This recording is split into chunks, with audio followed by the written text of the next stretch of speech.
अगर सच और झूठ के बीच जंग हो, अगर अपना ही खून दुश्मन बन जाए, अगर प्यार और बदले में से किसी एक को चुनना पड़े, तो इंसान क्या करेगा? आज की कहानी उसी मोड़ पर खड़ी है, जहां हर फैसला जिंदगी बदल देने वाला है।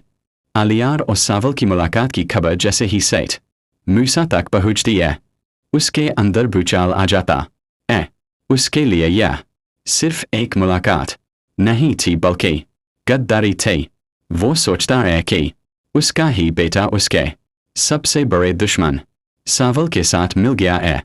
सेठ मूसा के दिमाग में सिर्फ एक ही सवाल घूम रहा होता है कि क्या आलियार को माफ किया जाए या फिर सावल को इस सब का कसूरवार ठहराकर सजा दी जाए। उसका गुस्सा इस कदर बढ़ जाता है कि वह बिना सोचे समझे कदम उठाने के लिए तैयार हो जाता है।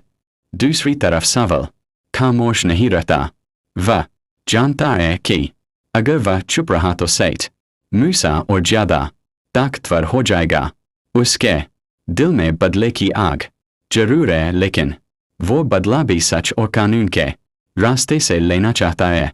वो चाहता है कि सेठ मूसा का असली चेहरा सबके सामने आए, ताकि कोई और उसकी वजह से बर्बाद न हो। पिया इस सब के बीच सबसे ज्यादा उलझी हुई होती है। उसके दिल में सवालों का तूफान है। क्या वह सावल के पास जाए या फिर आलियार के बारे में दोबारा सोचे?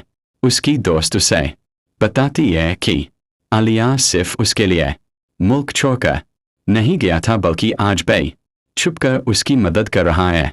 पिया को यकीन नहीं होता, क्योंकि सामने तो हमेशा सावल ही खड़ा रहा था और वही उसका साथ दे रहा था।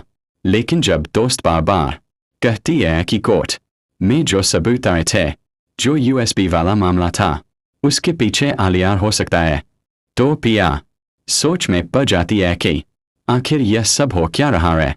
पिया सबसे पहले सावल से बात करने का फैसला करती है। वो उसके पास जाती है और कहती है कि उसे एक जरूरी बात करनी है। सावल शांत लहजे में पूछता है कि क्या बात है। पिया अदालत में आए सबूतों का जिक्र करती है और पूछती है कि क्या उसे उनके बारे में कुछ पता है।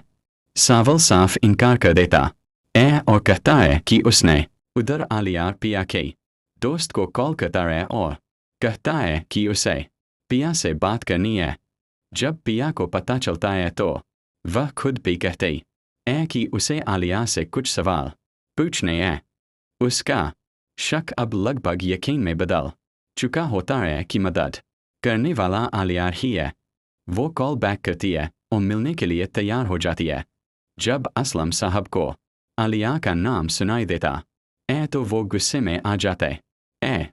वो पिया को रोकने की कोशिश करते हैं और कहते हैं कि सेठ मूसा से जुड़ा कोई भी इंसान उन्हें खुशी नहीं दे सकता। लेकिन पिया कहती है कि वह सिर्फ सच जानना चाहती है। सावल भी पिया का साथ देता है और कहता है कि शायद मजबूरी में आलियार यह सब कर रहा है। पिया सावल को साथ लेकर आलिया से मिलने जाती है। आलिया दोनों को एक साथ देखकर परेशान हो जाता है और कहता है कि वह पिया से अकेले बात करना चाहता था। लेकिन पिया साफ कर देती है कि जो भी बात हो गई सावल के सामने हो गई। आलियार कहता है कि उसे पूरा यकीन है कि पिया केस जीत जाएगी। वो अपने बाप के वकील के सच्चाई बताता है और कहता है कि वह हमेशा गलत लोगों के साथ खड़ा रहा है। पिया हैरान रह जाती है कि आलियार अपने ही बाप के खिलाफ बोल रहा है। आलियार साफ कहता है कि उसे सच जाना है, चाहे इसके लिए उसे अपने बाप के खिलाफ ही क्यों न जाना पड़े। उसका दोस्त भी वकील के काले कारनामों की पुष्टि करता है। इधर असलम साहब को अननोन नंबर से धमकी भरी कॉल आती है। पिया समझ जाती है कि यह सेठ मूसा की चाल है। सेठ मूसा और उसका वकील भी आमने सामने होते हैं। वकील उसे समझाता है कि धमकियां केस को कमजोर कर देंगे, लेकिन सेठ मूसा अपनी ताकत के नशे में कुछ भी सुनने को तैयार नहीं होता। उधर डिगौर बाकी अफसर भी एक्टिव हो जाते हैं। जांच आगे बढ़ते है और धीरे धीरे यह साबित हो जाता है कि सेठ दाऊद ही असल में सेठ मूसा है और उसने कितने गुनाह किए हैं। आखिरकार सच सामने आ जाता है। सेठ मूसा की सजा तय हो जाती है। वो माफ़ी मांगता है लेकिन पिया और असलम साहब इनकार कर देते हैं।